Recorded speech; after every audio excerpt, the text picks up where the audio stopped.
Welcome to Getting Intimate with Intimacy. I am Jamie London Wahlberg. My pronouns are he, they. I'm Katie Jane, she, her. And I am May. This is a space for deep exploration of the mind, body, and soul connection. Getting Intimate with Intimacy covers consistent multimedia content spanning all forms of intimacy, from sexual to intellectual, and everything in between.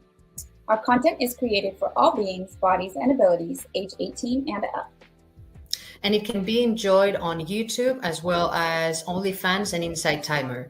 The links will be in the description on the live for our live streams. We're really looking forward to experiencing the infinite layers of intimacy with you. And remember, intimacy starts within.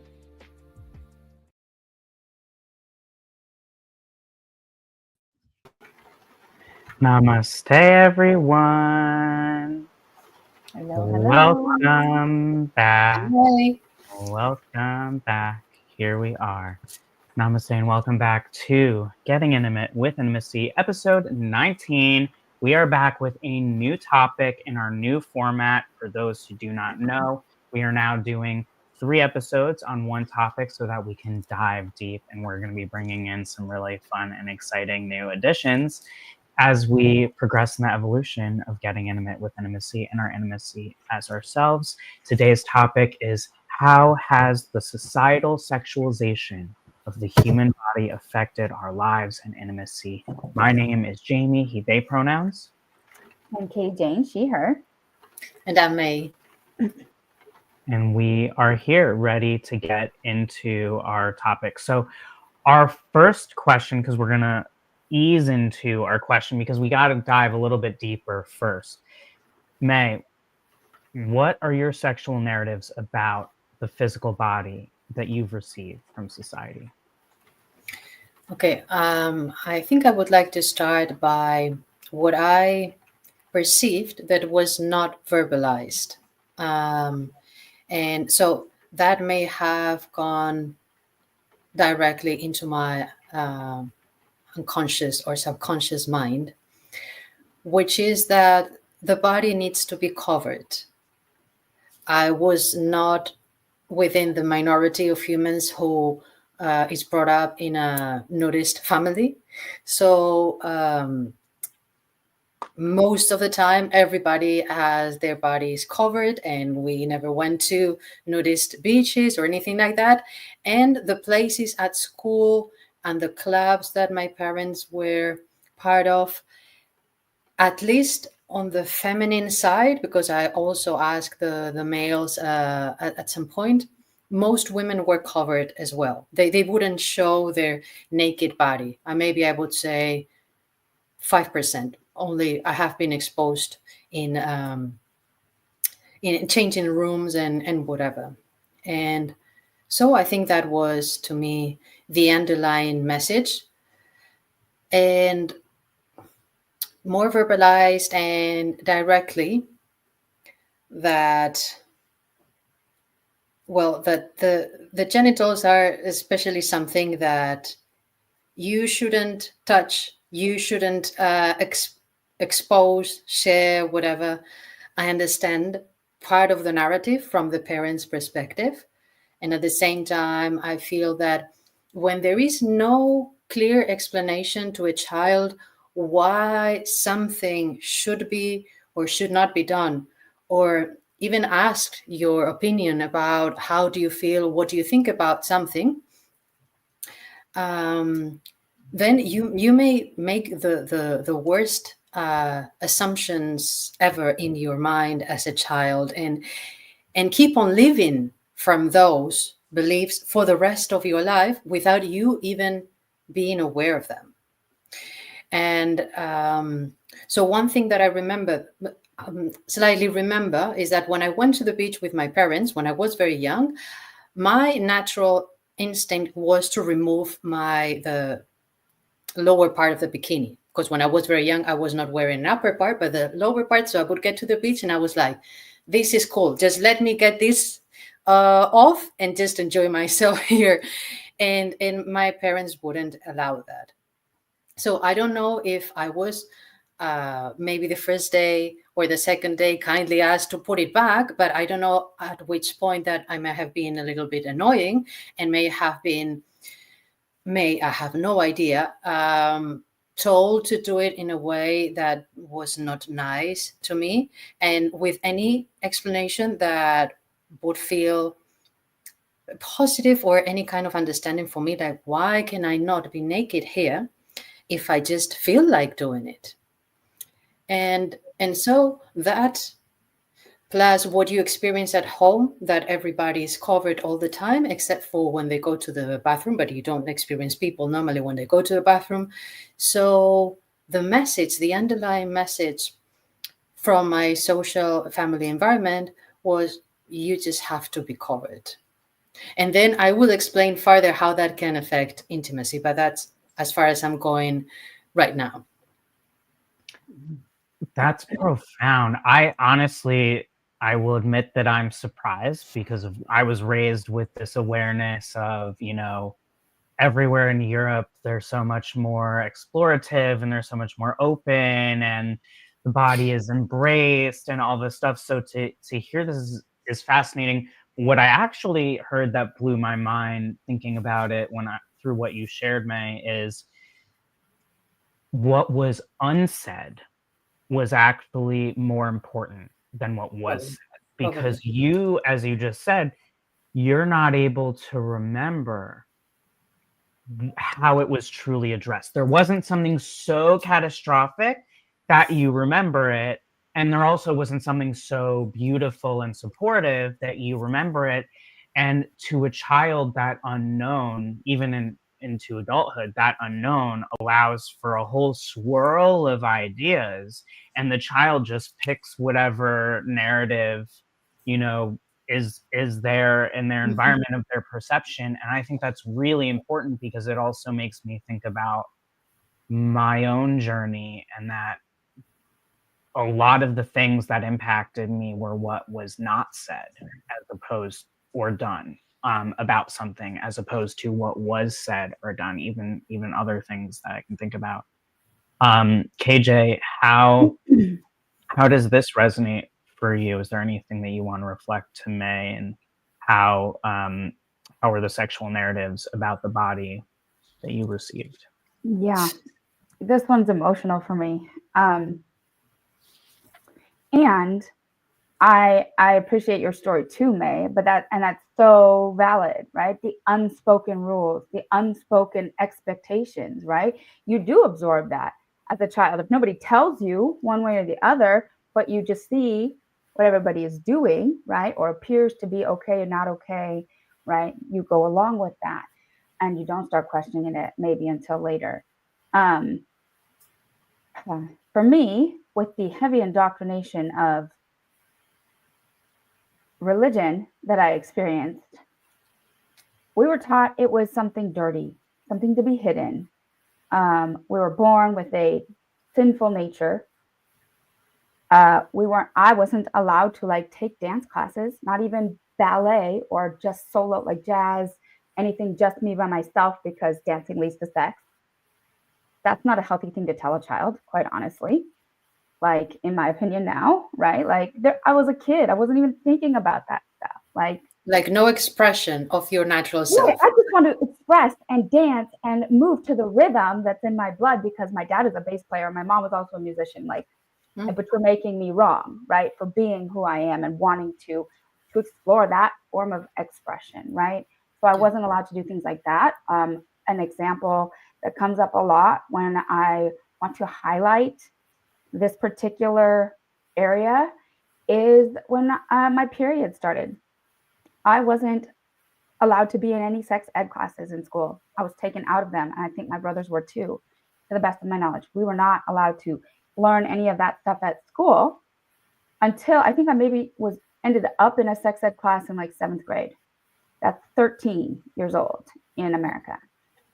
And what I do remember is that my period started just around my 13th birthday, and I'm freaking out in the bathroom. My mother walked in all calmly and was like, "Oh, yeah, I thought that might be what's happening." What the F is happening, right? Where I was at, I was like, what is going on? Mayday. At that time, again, I don't remember what she said about it. I don't remember exactly what, Sorry, what KJ, you body. didn't know that you were going to have a period at some point or anything of that sort? Okay. Nope. Okay. Nope. Had zero knowledge, zero support, zero heads up. She gave me pads and tampons, explained how to use them in her bathroom, and then gave me some and said, now put that stuff away. The boys, my 4 brothers, don't need to see it. And my oldest brother, who was a full decade older than me, didn't know what a tampon was for until his fiance told him in his late 20s. So I've had many layers of shame and guilt surrounding sexuality, because that's what I was programmed and taught to believe. And confusion, I guess. Lots of confusion. I'm a Scorpio. I was born a Scorpio, a very sexual and sensual being. And so, yes, I had that war with myself from as far as I can remember from when I was 16. When the whole thing with the period happening, very confusing, very much up until that point, and for a while after, I felt like I was the wrong gender. I felt like this was unfair, that I should have been born in a different body. And there was a heavy emphasis through my youth and my adolescence and afterwards on sex being bad or just for marriage, just for procreation, right? So that's extremely harmful, obviously. And the same message as May got of keep it covered, right? You stay covered up. There's very much emphasis on purity and chastity and being meek, right? And dressing accordingly. I wasn't allowed to get a shirt. I remember when I was a teenager wanting a shirt that had sequins on it. No, because that would draw too much attention. And because I became a woman, like overnight, my figure, I all of a sudden had boobs and hips and no support on how to dress in a way that was modest and felt good to me. I hated wearing clothes, not because I wanted to be naked, but because I didn't feel comfortable in my expression. It was not because I had, even within those structures, right? I knew other girls that had more freedom and input on their wardrobe, right? Or at least support from mom or sisters, right? To choose and to try different things. And I never had that. So I just felt like the odd one out. I was teased for the way I dressed. And then I was also teased and poked and prodded physically, my body, by other girls because I was so different. And like my ass was a topic of conversation in my late teens and 20s. And like people of both genders not keeping their hands off of me, very confusing, right? And then to talk about bisexuality or gayness being wrong, that was also taught. But I'm getting this attention from other girls. My, cohort that I was expected to spend all the time with. But then when you act like, I don't know, when I flirted back, I learned quickly that it was okay with some people. Some people could see the silliness and like some people are made really, really uncomfortable. But I'm also a physical affection kind of person. Like if I love you, I want to touch you in a non-sexual way most of the time. I mean, I can keep it in my pants. Right. But it was very, very harmful for me. And I know for many other women in that organization, right? I've known people that have left since. I know people that I can see, some people that I'm still connected with on their social media and whatnot. And so, yeah, the sexual narratives I received from society were of shame, of guilt, of hiding, of not being too much or being afraid of being too much. I still get self-conscious, like if my bra strap shows sometimes. I'm much, much better at it. But sometimes I catch myself like fussing about it. I live in the desert now. It's hot. I want to wear tank tops and shorts, right? When it's getting warmer, which we are on the upswing now. And I have done like so much work, right? And healing work for myself around my body image, around my sexuality. And it's very nuanced. 28 years is not a joke for that amount of programming. So those are the narratives that I was given. That's a lot, KJ. Thank you, dear, for sharing. Yeah, Yes,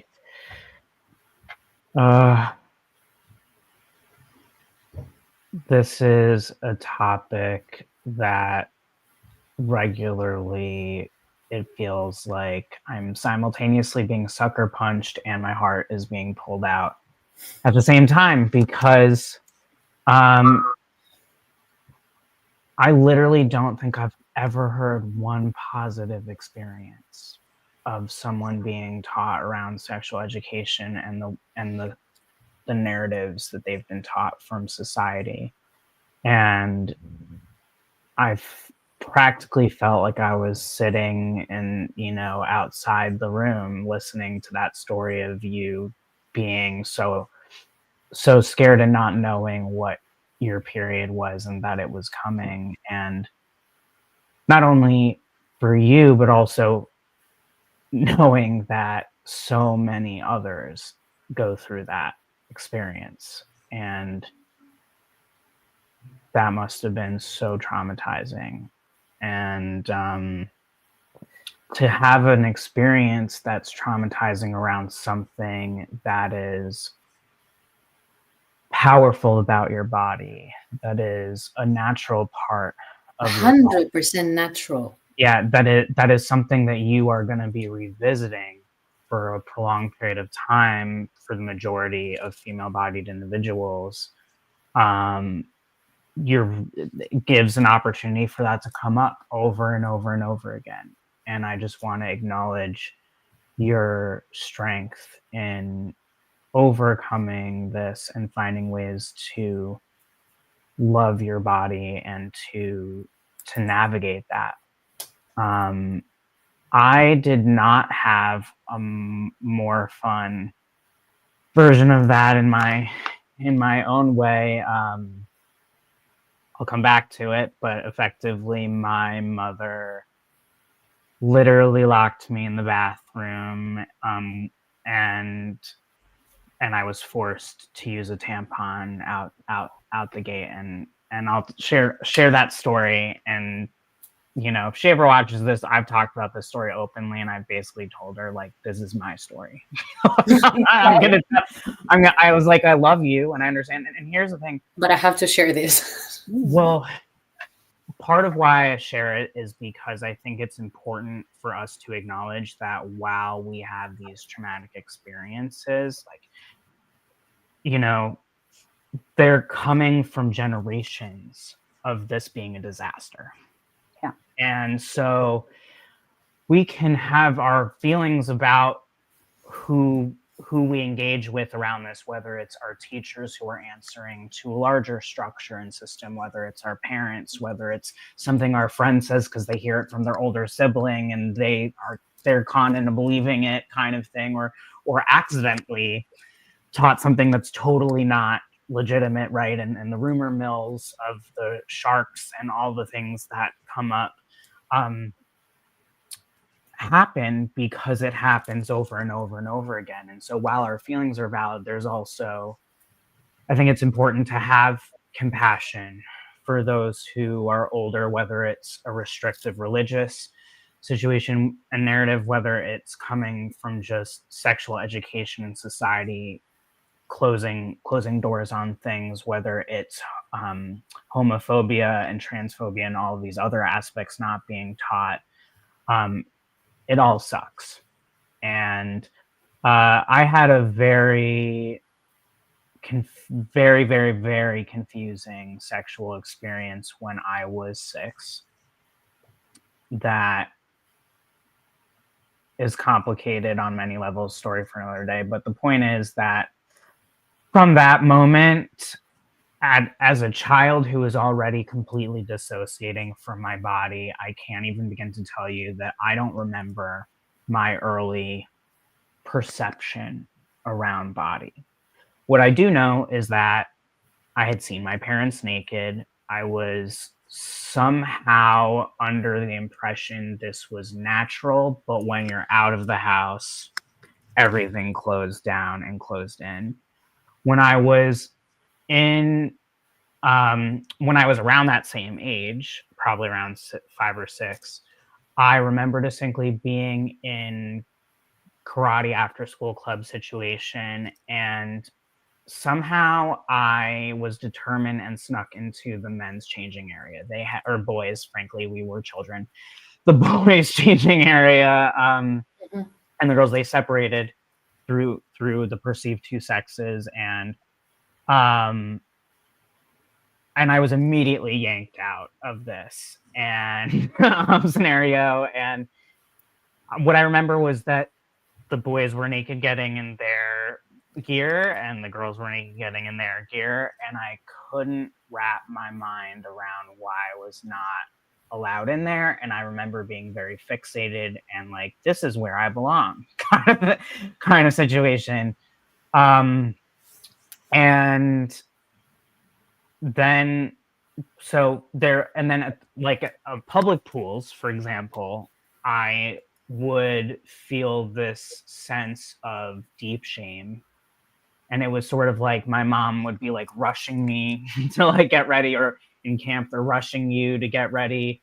The older I got, the more hiding I did, where I would try to change sort of out of view, or I would do what I refer to as the Girl Scout change, where like in Girl Scouts, you would like somehow majestically pull our underwear out from our shorts and like all of, or, you know, I don't even understand how we did these things or how I learned these things. I don't know who taught me, but someone taught me, right? I became a pro at putting pants on under my skirt. Yes.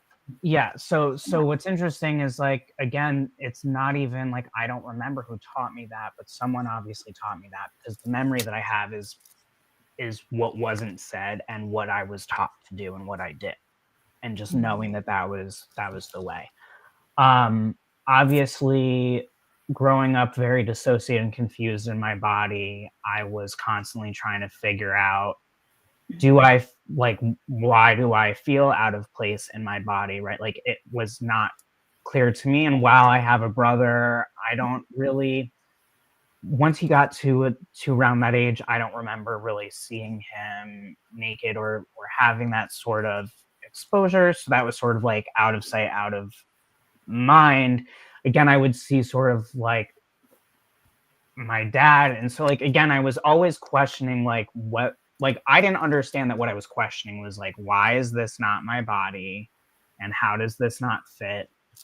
It wasn't about sexualization at all, or like me thinking about my sexuality. It was just like something doesn't fit. And then also feeling like I was uncomfortable in anything that I was forced into in terms of sexualizing. And at that point, I became more clear, right? Because girl bands and groups and all of that stuff, and like remembering that MTV moment, because I was exposed to MTV, both the privilege and the curse that was, and not understanding that dichotomy at all growing up. And so I was like, okay, well, I'm not comfortable in these feminine things, but like this is what they want. This is what's sexy. Like this is what they like. And I had all these seemingly infinite number of crushes, but I felt like looking back at this, I feel like I was just playing a role.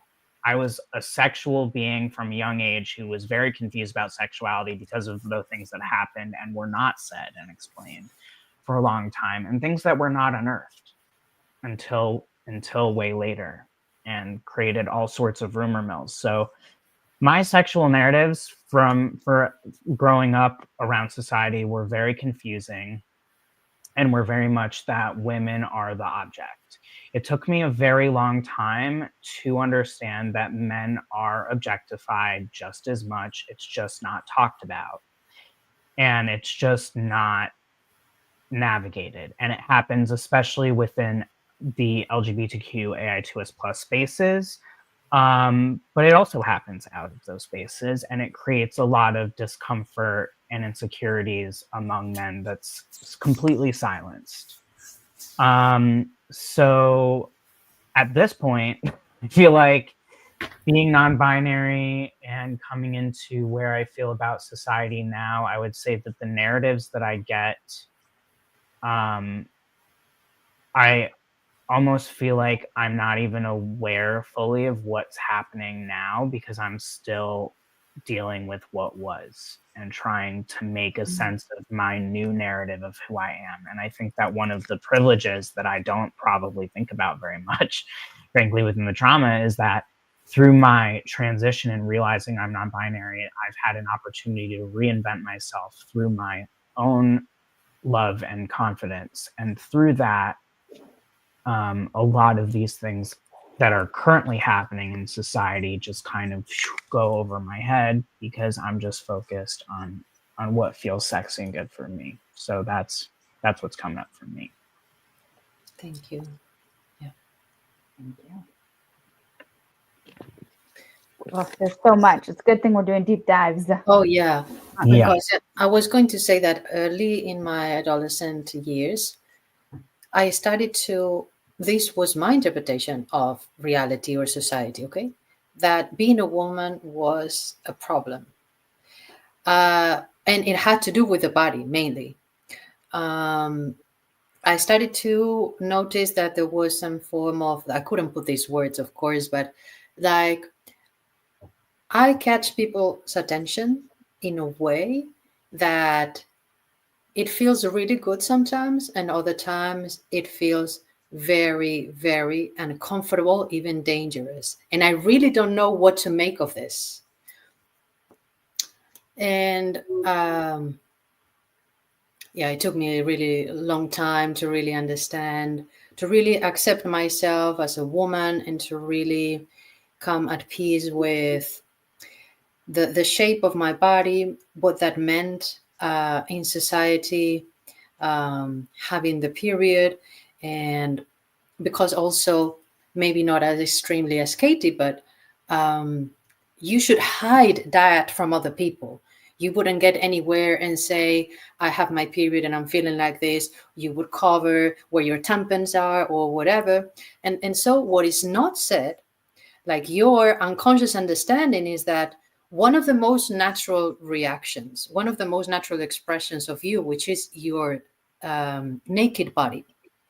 Plus, if you're a woman and have your period and you also have to hide this from other people, then I'm totally wrong in the most basic constitution of my being. Because one of the most two natural expressions has to be hidden from others. And how can that have any kind of positive impact on a human mind? It can't. And that's part of why I'm passionate about talking about how men and non-binary people also have periods. And it's making me realize that we definitely one day need to do a series of episodes just about that. Okay. Because there's so much there. But I love where you're going. And I feel like it leads us into our next question, which is our main question. And this was of the brilliant mind of May. So let's dive in. Oh. May, sorry, go ahead. KJ, did we miss one? No, we're doing that one is second because it led into the bigger question. You'll see. Okay. We did not skip one. There's a third question. How has the societal sexualization of the human body affected our lives and intimacy? May, how has it affected us? Okay.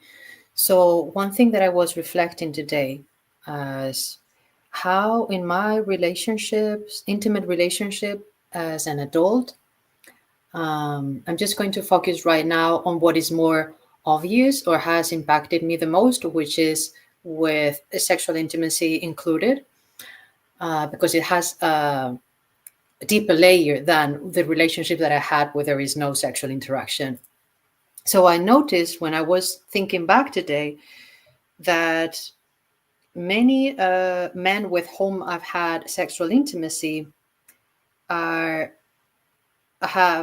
shame and discomfort around their bodies, and they're not aware of it. So what I came to conclude today is not just whether that person think they have a beautiful or non-beautiful body, is the awareness of being naked by themselves and with another human being. And that's why some people, after we had our sexual interaction, immediately put on their clothes. And maybe a couple of times I was like, what are you doing? Like long ago, or turn on. I remember one person in particular that was repeating this, like putting on their clothes and turning on the TV. And for me, it was like, okay, this is not what it feels natural to me after we've engaged. And this was someone who was in love with me, by the way. So, but I never realized that what I was looking for was actually a deep connection, being naked, because to me that was the most natural expression of myself, not just in what I'm sharing internally, but how I am externally, and how I feel that I can create a more beautiful or deeper bond with someone else. Because if there is no nakedness regularly, for me, it's like they are masks. We're constantly wearing masks. And it's not that I have to force anyone to be naked, but it's just that I think it's important that we realize that it's not natural for us to be naked, our human ego is going to avoid it at all costs. And it may not come from a perspective of, oh, I'm not fit, or I'm not this or that. It's just like, this is not natural. Why should I be naked? If all my life I've only been naked when I have having sex or having a shower, what is the need of being naked at all? And I think there is a need to be naked, from my perspective. That's a great quote.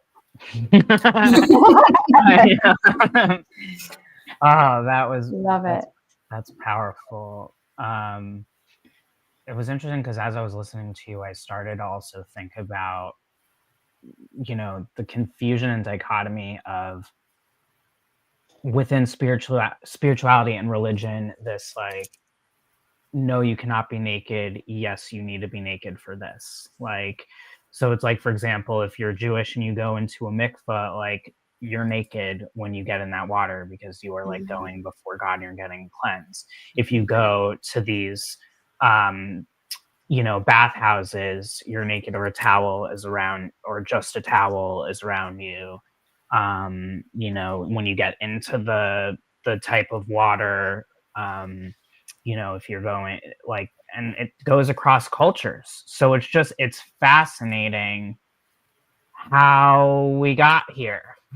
It's like really, really fascinating. And I've always wondered, like, oh man, if I could have been a fly on the wall in those first few moments, because I would love to understand how we got from Greco-Roman bathhouses and that being the thing to where we are now, and like everything in between. But KJ, how has societal sexualization of the human body affected our lives in intimacy, in your perspective?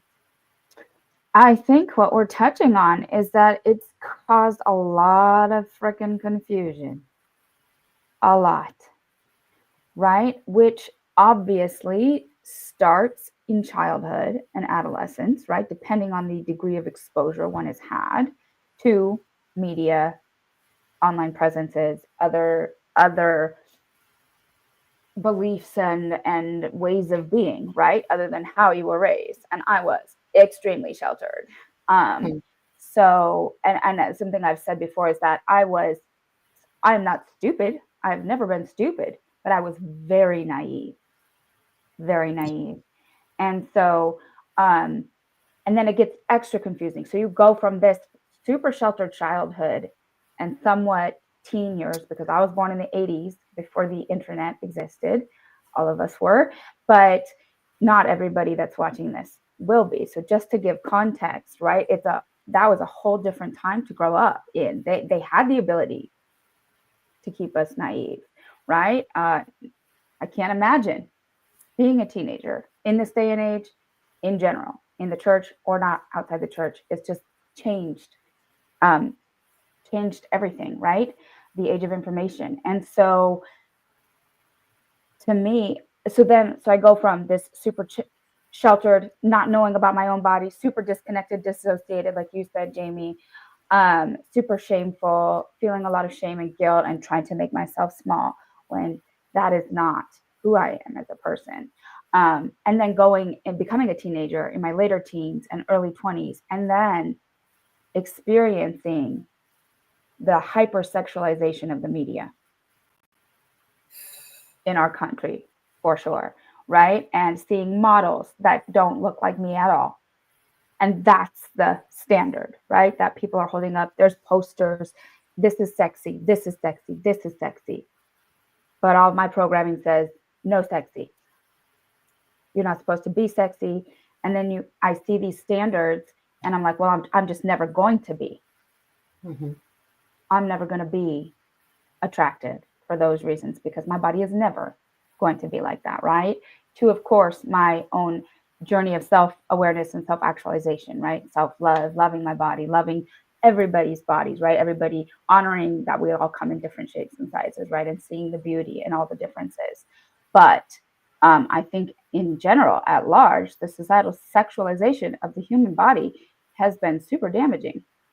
For that reason, it's causing confusion. It causes the dichotomy of what is right versus wrong, what is natural or not natural, and people saying things like, oh, this is a natural look. You have like 3 layers of makeup on. How is that a natural look? For somebody who was told no makeup, right? And I have sensitive skin anyways. So I was very hesitant to put anything on my face. Again, just at this impasse with what society and the world was extolling and saying virtuous or attractive, right? And then versus what I learned, which never resonated, right? Cognitive dissonance to the max. I think it has caused and encouraged a lot of the cognitive dissonance and divisiveness, right? Also, even because like May said earlier, or she alluded to something that reminded me. I remember, so again, I'm the only girl with 4 brothers. And by the time I was 5 or 6, I had my own room. I don't know exactly, how old I was, because my first memory is when I was a toddler in the crib, sharing a room with my older brother. But that room ended up becoming my own room when I was like 5 or 6. So, but I remember then going to outdoor camp through my school in 6th grade. So I think I was 12. Because again, because of where my birthday falls and these weird rules in the US, I was like a year older than everybody else I went to school with.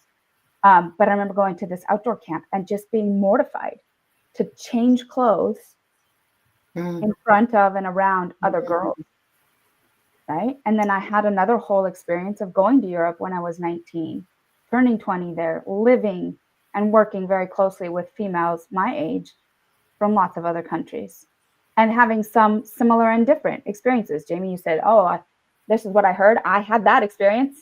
Definitely met some people that were not shy whatsoever. Was it in Norway? Norway, you said? I was living in Norway, but They're very more open than the south of Europe, definitely. They are, and it was a youth exchange program, May. So there was young people from a lot of different countries around the world. And the Germans especially were very body positive, very open, right? That's who I was around a lot. And like we went to the sauna and it was you'd see a group of 6, 7 women in the sauna and the Germans are like immediately naked. And we're all like from America, Germans right? We're like, oh, we don't do that. Not making it right or wrong. It was uncomfortable, right? And I just kind of, averted my eyes or whatever you want to do when you're, in that situation. But I think that overall, in America, since I live in America, right, the societal sexualization of the human body has been really damaging, as evidenced in a lot of the media and the fashion industry, and and then the dichotomy when it comes to religion. Most religions end up teaching some version of hiding or shame, right? Or they focus on it when they tell you not to focus on it. And of course, you're going to be focusing on it like with anything else, right? So it's very confusing and unnatural, as May has pointed out. Yeah, which is wild when we're talking about a natural being and a natural thing, that things feel unnatural and right. That goes into something that we all talk about a lot on this on this podcast, which is the sense of belonging and the desire to belong. And yeah, I mean, you made an incredibly important point, KJ, about there are people that are watching this who are going to be of different generations. People are older, people who are our age, and people who are younger who don't know what it's like to not have a computer in your hands. And that is a next level thing. And not only that, when you're talking about models, right? Like nowadays, we're starting to have models of different ethnicities, different gender identities, and presentations physically, all different sizes and shapes. And while there's a very long way still to go, the level of shift, when you leave the time of it out of it, the facts of how it was and how it is now are a huge difference. Yeah. And absolutely, constantly, I felt undesirable. And again, just like super confused. And it's very challenging to feel sexy and desirable when you yourself feel confused about whether you're sexually desirable. And because there were other layers of these boxes of my identity that also just didn't fit, it was just like always in question. And it was like, just pick whatever moment. And how many insecurities of different things am I questioning whether I'm enough in? And the thing that comes to mind as I'm listening to both of your stories and thinking about my perception and my experiences around this and how it affected our lives and intimacy is confusion, separation, and fear. Mm-hmm. And the separation is just so starkly inaccurate and not, and what creates the confusion, right? Because ultimately it was like, well, how are all of these ways that we can separate them to not allow information to spread, right? Like they didn't want you to be in the know, and how this is just not just about sexuality and intimacy. This is everything, right? In society, where there is a sector at minimum, if not a majority in society, that's like, we don't want you to know this, because if you know this, then you have the power. Or we don't want you to be empowered, period. We don't Yeah. know how or not, but this is the thing, not be empowered. Yeah.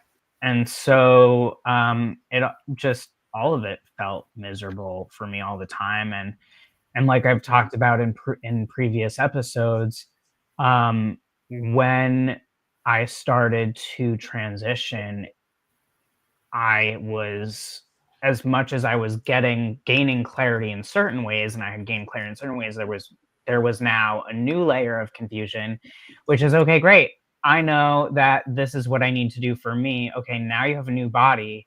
Now society is perceiving you differently. Okay, now you have a new set of rules that I know nothing about. Because even though I have a brother, he was 5 years young. He's almost 5 years younger than me.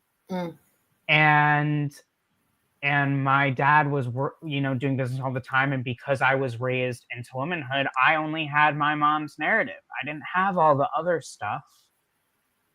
So the way that I was getting information was by porn, movies, theorizing in my mind, reading fanfic, basically everything that is not ideal. And then, of course, not ideal going to doctors and them not really knowing what to do with me, because they're talking about things in a very scientific way that is true and untrue, right, at that time. And so I would say that it brought me into a period of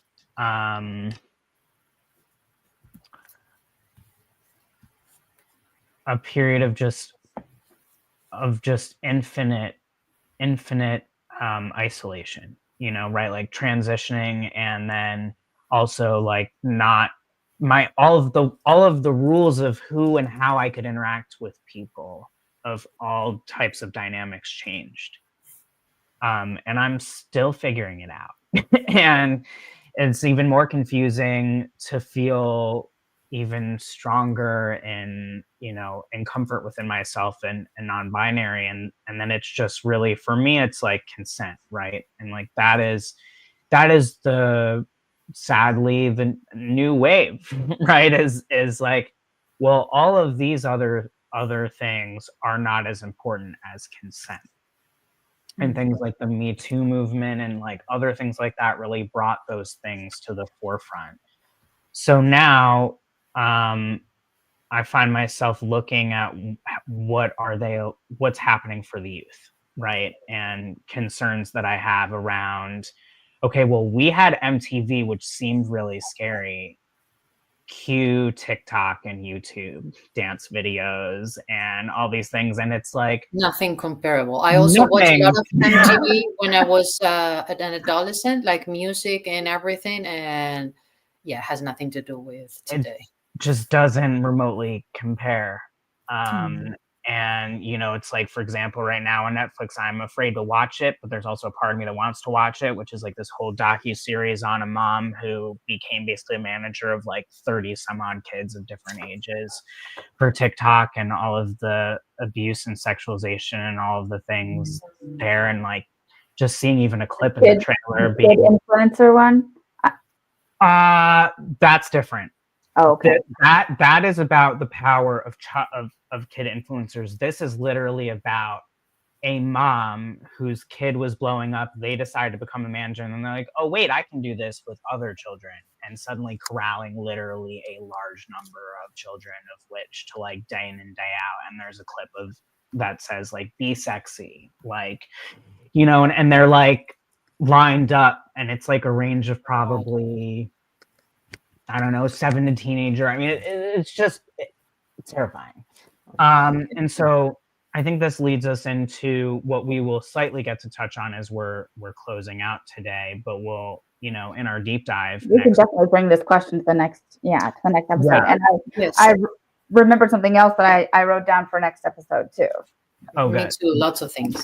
Yeah, but just for us closing out, what are the new narratives you want society to live by when it comes to the human body, and how will these narratives help society as well as the intimacy of humans on a more micro level?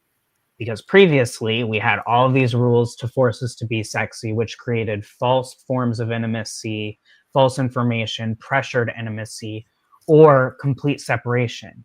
And are these really the narratives that we want to take going forward? No. And we're still clearly all healing. So think on that as our week progresses, and we will be back. As always, we are going to be back at a new time. For some of you, you will like this earlier time frame, and either way, it will always be a replay for you to experience. So we will be back for the deep dive on the same topic, our part 2 of 3. It's going to be Tuesday at 11 a.m. PST time, 2 p.m. EST time, and 8 p.m. CET time. So half an hour earlier. 30 minutes earlier. 30 minutes earlier. So we are looking forward to being here with you again and continuing this very important conversation. I'm so grateful to both of you and to everyone who's listening and sharing, because look at how much awareness we're expanding. And I kind of wish, you know, that we had a guy on, like a true, like a cisgender male who was raised within that on this panel. But for those who are watching and feel comfortable to reach out to us via email even, or like on the feed, you know, we would love to hear your perspectives and someday have an expanded round table. Yes. This is, it's important for us to all get our perspectives. And it's easy for someone to look at me and say, oh, well, Jamie's got that covered. No, I do not have that covered, because again, my mom locked me in the bathroom with a tampon, and I will probably bring that story to full fruition next time. But with that said, we love you unconditionally. So much. Ignore society's painful narratives and figure out your own. And love your naked body, please. Yeah, and love your naked body. And remember, intimacy starts within. Namaste. We love you. See you next time. Much love.